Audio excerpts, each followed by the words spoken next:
Missão é movimento.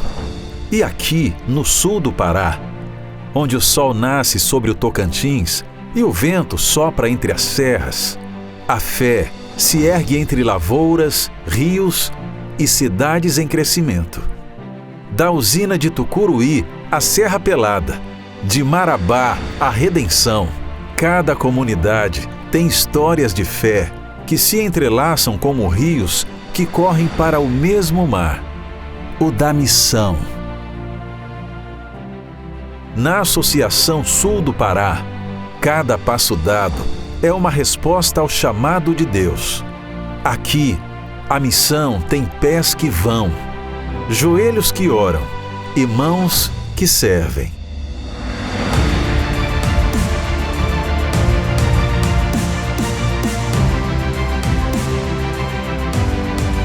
Celebrar a missão é reconhecer os milagres de Jesus nesses últimos 4 anos. É enxergar por trás de cada número uma história, por trás de cada relatório um testemunho de fé. É fazer parte de um exército de mulheres que transforma a fé em ação. Mulheres que oram, evangelizam e impulsionam a missão. É viver a força da melhor educação, a educação adventista, que ensina, forma e salva. É renovar o compromisso diário com a palavra, celebrando o projeto Maná, cada dia, cada um, cada manhã. É fazer parte dos agentes da esperança, homens e mulheres que levam mensagens de vida através de publicações e literaturas missionárias. É cuidar de quem vai continuar a missão, formando discípulos que vivem o Evangelho com paixão. É viver as batalhas da fé, não com espadas, mas com palavras que trazem vida.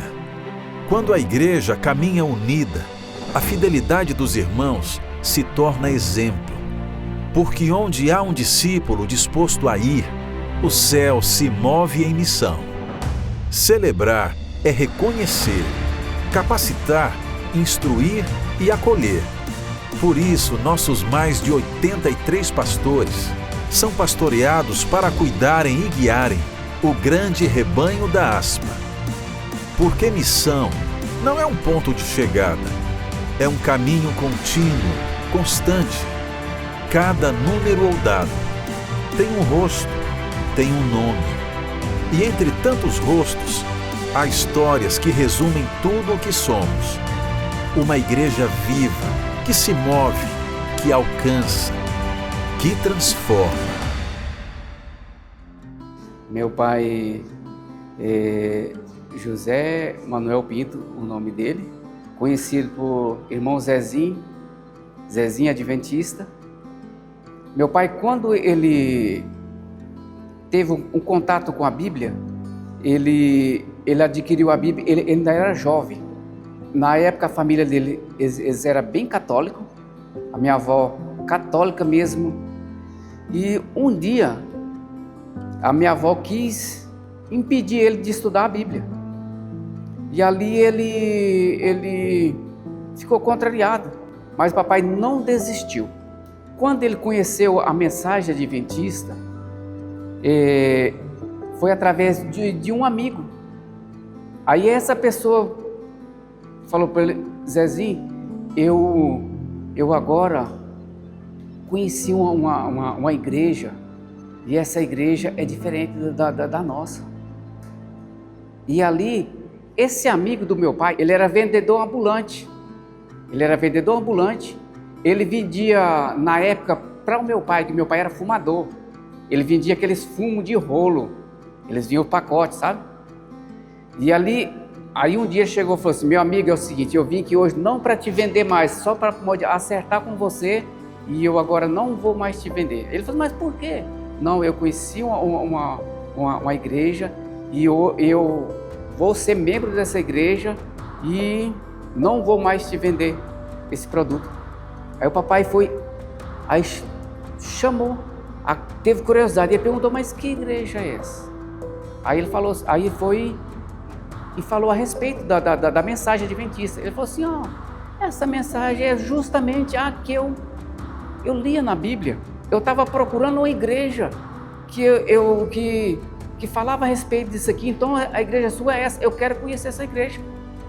Daí que nasceu a conversão do meu pai, entendeu? Ali nasceu um adventista.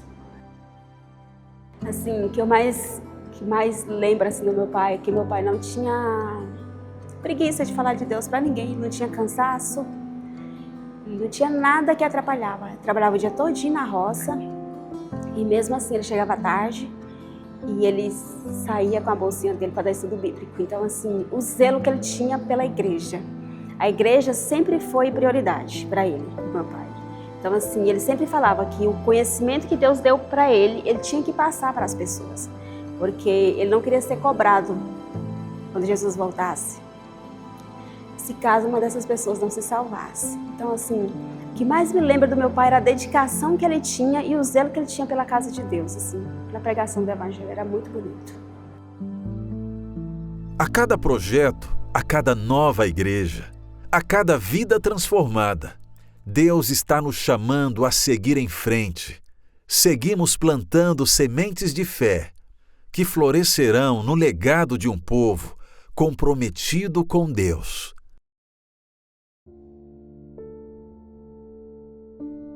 No ano de 2016, eu tomei posse do meu concurso em Tucuruí. Eu sou professora e comecei a passar muito mal. Eu não sabia o que eu tinha. E era um transtorno todo dia. E eu orava muito a Deus, pedindo, Senhor, me mostre o que eu tenho. Porque eu ia no médico e ninguém descobriu o que eu tinha. E um dia eu cheguei na escola e tinha um panfleto, assim, um livreto em cima da minha mesa. E nesse livro estava escrito sobre problemas na tireoide. E eu falei, Senhor, mas será que é isso? Eu fui numa médica depois disso e ela falou, olha, eu acho que você tem um probleminha aí. Fui, fiz os exames e foi descoberto nódulos na tireoide e também no ovário esquerdo. O médico da época falou que depois que eu retirasse a tireoide, poderia ser que o do ovário esquerdo sumisse. Ou não, tinha essa possibilidade. Só que na época os nossos recursos eram bem escassos. O que no bem que nós tínhamos era uma moto. Eu fui para Teresina e não tinha o dinheiro da cirurgia. Eu não tinha esse dinheiro.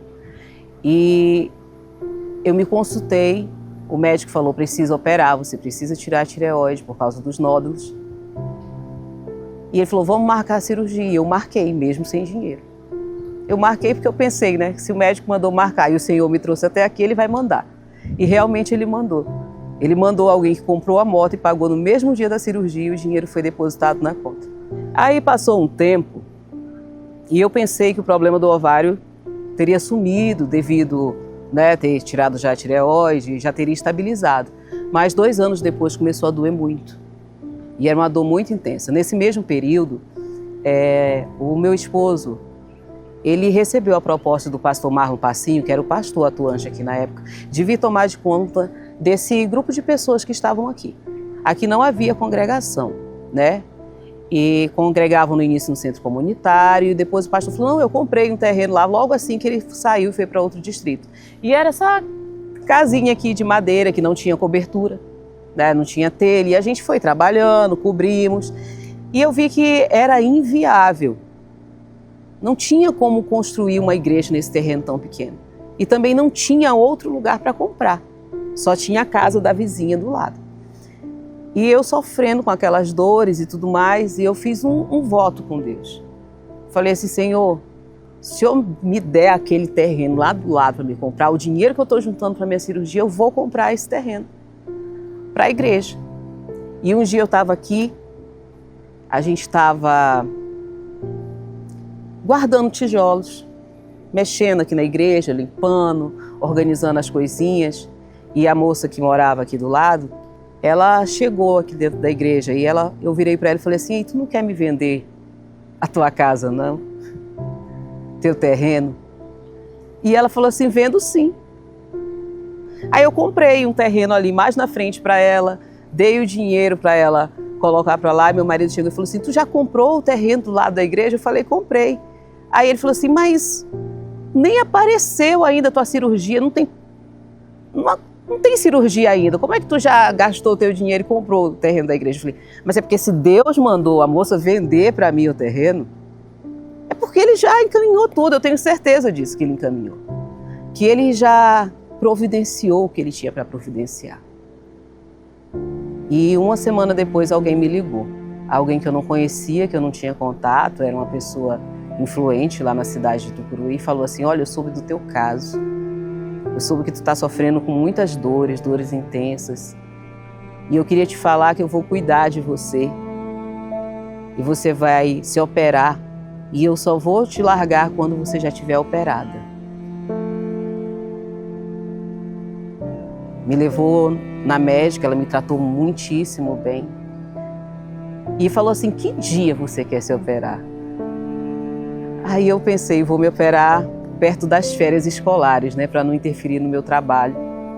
E assim eu fiz, eu marquei para 2 dias antes de encerrar, né, para ir para as férias escolares. E eu ainda não estava acreditando, parecia assim que eu estava... Aí, quando eu cheguei no hospital, o pessoal chegava para mim, você é a Carla? Eu falei, eu sou a Carla. Ah, então entra por aqui. Eu entrei, né?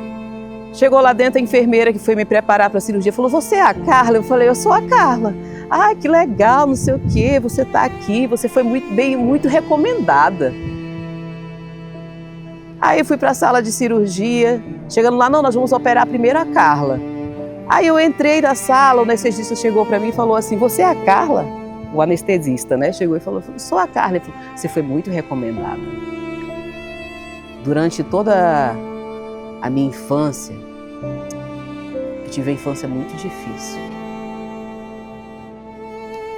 De muitos maus tratos. Mas se tem uma coisa que eu tinha certeza era que na igreja eu tinha um pai. Um conforto. Cada pessoa que perguntava se eu era a Carla, Deus estava mostrando que Ele sabia quem eu era. Às vezes a dificuldade da vida pode fazer a gente pensar que a gente está sozinho, mas nós não estamos. E para a honra e glória de Deus, hoje está aqui, né? Depois disso, a gente conseguiu a estrutura para a igreja. Ela está precisando ainda de muitas coisas, mas ela está aqui de pé. Porque o Senhor nos conhece e nos chama pelo nome. A missão avança, se move. E hoje celebramos o que já vivemos. Mas, acima de tudo, celebramos o que ainda está por vir. Porque enquanto houver alguém a alcançar, a missão continuará em movimento. E nós seguimos juntos, movidos pela fé, impulsionados pelo amor e guiados por Deus. Missão é movimento, missão é vida, missão é o chamado que nunca cessa.